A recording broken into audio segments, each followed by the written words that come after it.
Fala galera, eu sou o Vinícius Facão e estamos aqui para mais um vídeo do nosso blog Futebol Argentino.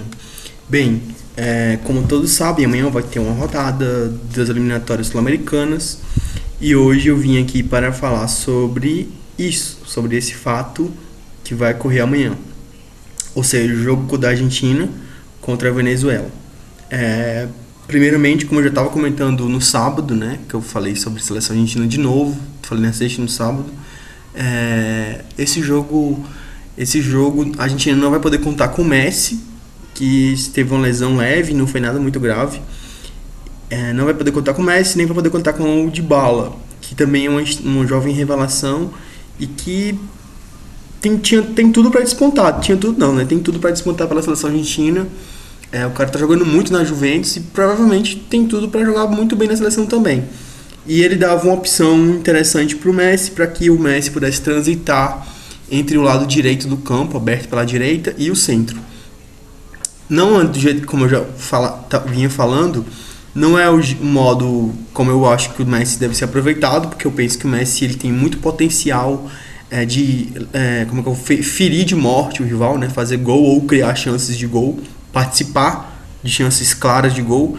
E eu penso que por isso ele devia jogar mais perto do gol, mais centralizado, mais pelo centro mesmo, entre os volantes e os zagueiros rivais, prendendo ali o espaço, fazendo com que o adversário concentre muita marcação ali em cima, seja obrigado a fazer isso, ou se não fizer isso, que arque com a consequência de ter o Messi livre, ou mais livre, ou menos marcado o tempo todo. Mas assim, o importante, como eu vim dizendo também, é o Messi funcionar. Não é o jeito como eu mais gosto, mas desde que ele consiga funcionar, eu penso que tá valendo. E o desafio, repito, do Balsas é um desafio duplo, no sentido de potencializar o jogo da seleção. Primeira coisa é fazer a seleção ficar mais leve, que isso implica em jogo coletivo. E um segundo momento, que eu acho que o desafio mais imediato, porque eu penso que desse desafio decorre o segundo desse desafio, vai ser a consequência de cumprir o segundo, que é deixar o time mais leve, é deixar o Messi mais à vontade na seleção. Então, a partir do momento que o Messi ficar mais à vontade na seleção, eu penso que a seleção como um todo vai começar a ficar mais leve, porque ele vai potencializar o futebol de todo mundo. Seja ele jogando mesmo, seja ele pelo jogo, pela qualidade do jogo que ele tem, seja pelo aspecto tático de visão de marcação, né? Do modo como o rival vai ser obrigado a marcar a seleção. Porque com o Martino, eu penso que o Messi ele ficava muito facilmente marcado e muito isolado no campo. Então, sem associações, o Messi vira um jogador com menos potencial agressivo. E a seleção, em decorrência disso, vira uma seleção mais previsível e mais marcável, mais facilmente marcável e menos fluida. O jogo fica menos fluido. A partir do momento que o Messi, o potencial de jogo do Messi, ele é ativado, ele é mais ativado, ele é potencializado, ele aumenta. Quando o potencial de jogo do Messi aumenta, o potencial de jogo da seleção argentina aumenta por tabela. Então, acontece justamente isso. Com o Martino, ele ficava isolado na direita, não havia aproximações, ele ficava isolado na direita, o Di Maria ficava isolado na esquerda, o camisa 9, que no mais das vezes foi o Agüero, mas também foi o Higuaín, também ficava isolado, o Higuaín menos isolado porque ele saía muito da área, mas isso implicava uma consequência muito ruim para a seleção, que era ficar sem um homem de área mesmo, e como não havia laterais ofensivos para dar qualidade de jogo pelos lados, acabava que o time ficava numa ilha, ficava ilhado o ataque, né? Eram 7 do meio campo para trás e 3 do meio campo para frente, e esses 3 do meio campo para frente, ainda para piorar a situação, não se comunicavam, eles ficavam incomunicantes, vamos dizer assim. O Higuaín ele conseguia dar uma comunicação melhor, mas mesmo assim era muito como é que eu vou dizer, muito bruto ainda, era um estado muito lento, o jogo era muito lento, era muito burocrático o jogo, ele não tinha aquela verticalidade que havia com o Sabella, por causa de uma liberdade que o Messi tinha de transitar da direita para o centro, ou já jogar pelo centro, como foi nas eliminatórias. No caso de transitar da direita para o centro, foi na Copa do Mundo, depois da lesão do Agüero e do Higuaín, ou do Di Maria, desculpa. Então amanhã a Argentina joga sem o Messi, sem o Dybala. Provavelmente ele vai jogar com o Banega. Creio eu que ele vai jogar, além de jogar com o Banega, vai jogar no 4-2-3-1, que vai ter muitas variáveis, né? Um 4-2-3-1 que vai ter muitas variáveis aí, que vai poder variar para um 4-4-1-1, para um 4-5-1, uma linha de 5 no meio. Algumas vezes eu creio que vai poder acontecer isso, uma linha de 5 fechando no meio, porque o Banega vai jogar provavelmente de 10, aquele homem do meio da linha de 3. Pelos lados eu creio que ele vai colocar o Lamela e o Di Maria, né? O Di Maria mais pela esquerda e o Lamela mais pela direita, mas também pode ser o contrário, porque o Lamela joga também sabe jogar pela esquerda, né? E acontece que esses 3 homens que seriam do 4-2-3-1, que seriam a linha de 3, eles podem se juntar, né? Se fundir se fundir aqui na linha de 2, né, de 2 volantes, e fazer uma linha de 5, compor uma linha de 5 volantes, 5 homens em meio campo quando o time não tiver a bola, né? E essa linha de 5 seria um anteparo muito interessante para a defesa. Isso vai acontecer muito, eu creio eu, principalmente se a Argentina abrir o marcador, né? Isso vai acontecer muito. E assim, dependendo de como for os dois, de quem seja os dois volantes, ou melhor, de quem seja o companheiro de jogo do Mascherano, porque o Mascherano deve ser o volante, um dos 2 volantes, né? Dependendo de se for Billy ou se for Augusto Fernandes, ele pode ter muitas variações aí, não só apenas uma variação, ele pode ter diversas variações, né? Ele pode variar desde um 4-5-1 com a linha de 5 no meio, para um 4-1-4-1 também, para um 4-2-3-1, enfim, ele vai ter 4-4-1, 4-4-2 também, ele vai poder ter várias variáveis, vamos dizer assim, né? E porque isso vai decorrer por quê?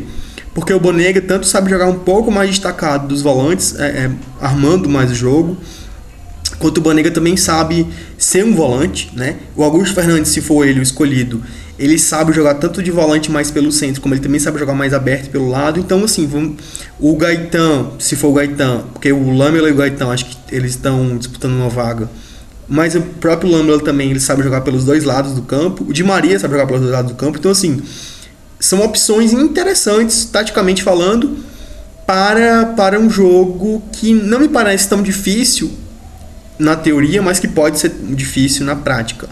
Haja visto os 2 últimos confrontos da Argentina, se for com a Venezuela, se eu for tomar em conta o jogo da Argentina contra a Venezuela na Venezuela, o último, pelas eliminatórias, que foi, se eu não me engano, em 2011, com o Sabella, que a Argentina perdeu de 1-0 para a Venezuela naquela ocasião. E o último confronto agora na Copa América, que a Argentina goleou, se não me engano, 4-0, foi 4-1. Eu sei que foi um goleado, não lembro exatamente quanto. Com o Messi jogando centralizado pelo meio, diga-se de passagem, como eu espero que aconteça amanhã, né? O Messi jogava mais centralizado pelo meio, e ali o Messi deu um show de bola, como ele deu um show de bola em todos os jogos com o Martino quando ele jogou pelo meio, porque o time do Martino ficava muito leve com o Messi pelo meio, né? É tudo o que eu desejo, que eu falo. Não é apenas não é porque eu gosto disso, é porque eu vejo isso na prática acontecer. Então, o jogo do Messi e o jogo da seleção argentina se encaixam muito quando ele entra pelo meio e ele tem 2 referentes abertos pelo lado e um 9 mais à frente dele, né? Então, e outra coisa também que eu queria falar é o seguinte, outra observação importante, interessante, né?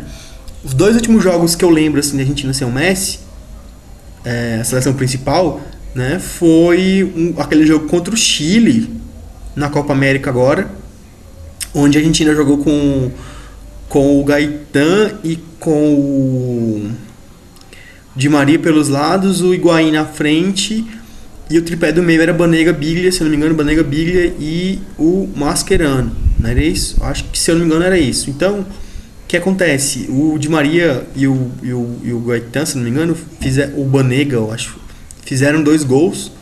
O Chile descontou no final do jogo, mas assim, foi um jogo onde a Argentina correu muito, correu demais mesmo, correu pra caramba. E foi um jogo interessante porque parece-me que quando a Argentina joga sem o Messi, o time joga mais coletivo. Parece que alguma coisa diferente flui no time, que eles esperam menos de uma individualidade que chame a responsabilidade, e eles acabam potencializando o próprio futebol deles. O Messi, todo bônus tem um ônus, né? Implica em um ônus, né? Eu acho que isso é interessante também, não só no futebol como na vida, né? Tanto uma escolha implica em uma renúncia, quanto um bônus implica em um bônus. Quando você tem o Messi no seu time, o ônus de ter o Messi, de ter o Messi à disposição para usar como jogador, é que você não vai ter um substituto à altura nunca do Messi. Você vai ter que substituir o Messi por atitude, por um esquema tático diferente, mas você não tem como colocar um cara para substituir o Messi, um jogador. Você pode mudar o esquema, você pode mudar as combinações, as associações, a ideia de jogo, você pode mudar várias coisas, e esse conjunto de fatores, não um fator ou um jogador, vai substituir o Messi, ou vai fazer com que o seu time não sinta tanta falta dele, porque sentir a falta dele eu acho que é impossível não sentir, né? O talento do cara é inigualável, pelo menos para os jogadores de hoje em dia. Não vejo nenhum jogador capaz de dar um suporte técnico à altura do Messi. Não vejo nenhum. Fala-se muito de Cristiano Ronaldo, mas eu acho que o Cristiano Ronaldo ele depende muito mais do time do que o Messi. Enfim, essa é a opinião minha, né? Eu acho que o Messi ele cresce, o futebol dele cresce muito no coletivo. Por isso que se falava muito que a Argentina que o Messi jogava de uma forma na Barcelona e de outra na seleção, porque o futebol dele cai muito quando não é um coletivo bem organizado, né? O futebol dele cai pra caramba quando não tem um coletivo bem organizado. E então ele depende na seleção ele depende de um estilo de jogo mais fácil, e não mais complexo, mais simples, não mais complexo. Que é justamente por isso que eu peço o Messi pelo meio, né? E outro jogo também que eu acho interessante falar, é um jogo contra a Colômbia, com o Martino também, que o Messi não jogou naquele jogo. O último jogo contra a Colômbia, na Colômbia, se eu não me engano foi na altitude também esse jogo. A Argentina ganhou esse jogo, se eu não me engano, de 1-0. Acho que foi até gol do Lavezzi esse jogo. E a Argentina jogou bem, assim, o time fluiu. Não foi um jogo truncado, não foi um jogo tão difícil quanto parecia ser, quanto aparentemente é, porque a Colômbia é uma seleção forte, né, bem resolvida, tem lá seu sistema tático, tem lá seu modo de jogar, e é um jogo difícil e a Argentina conseguiu fazer um jogo até, assim, transformar um jogo fácil, pela vontade, pela entrega, pelo futebol que os jogadores jogaram. Não é porque tenha sido um jogo fácil em abstrato, mas que no caso concreto mesmo, a seleção conseguiu superar isso. Então amanhã eu creio que a Argentina vai vir ali com o Romero no gol, para dar aqui uma escalação possível. Uma linha de 4, acho que o Zabaleta continua na direita, ele não vai mudar isso. O Funes Mori e Otamendi, o Funes Mori pela esquerda e Otamendi pela direita, na zaga. Creio eu que o Rojo deve voltar. Ele vai colocar uma linha de 4 mais ortodoxa, o Rojo volta para a esquerda. Se não, vai ser o Márcio, não tem como fugir, mas eu aposto no Rojo. Ele joga com o Mascherano de camisa 5. Ele não joga com a camisa 5, mas ele é aquele camisa 5 brasileiro que a gente conhece como camisa 5, o cara que fica mais preso, aquele volantão mais preso.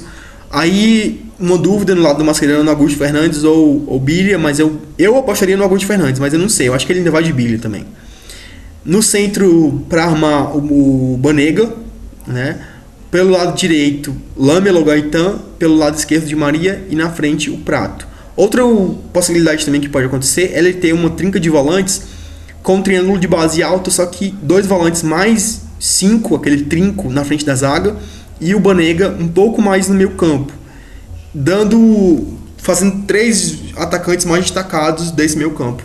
É uma possibilidade também com o Banega tendo um pouco mais de liberdade para chegar nele. Você faz quase que um losango, digamos assim, né? Você coloca aqui o cara que está na armação, um na esquerda, outro na direita e outro mais espetado lá na frente. Você forma quase que um losango, vamos dizer assim. E eu acho que os laterais não vão passar muito. E eu creio que a tendência da gente na manhã é ser mais leve.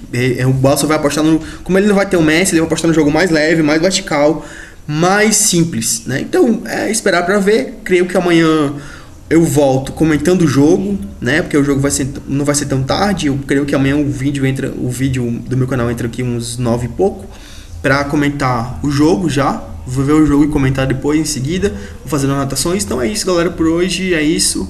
Ficamos por aqui. Um abraço. Esse é o canal Futebol Argentino. Eu sou o Vinícius Falcão. Valeu. Tchau, até amanhã.